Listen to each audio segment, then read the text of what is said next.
Hello, I'm back to give an update on my gluing experience and my journal that I made that I showed you a while back. I did this off camera. I glued down off camera just to get used to the process of gluing in a different kind of book than my composition books.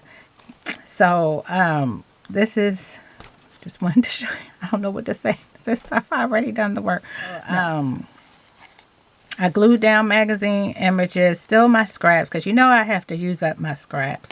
But I stamped, I glued down things, and it's still a work in progress.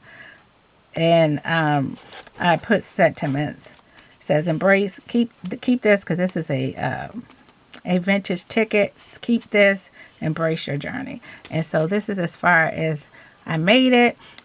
In the future, I will be showing you my process as I do the other ones, but I just wanted to get used to working in this book first alone, and then, you know, so I could get used to it, and then do a process video. That is all I have for you today. I hope everyone is well, and I will talk to you in the next video. Bye.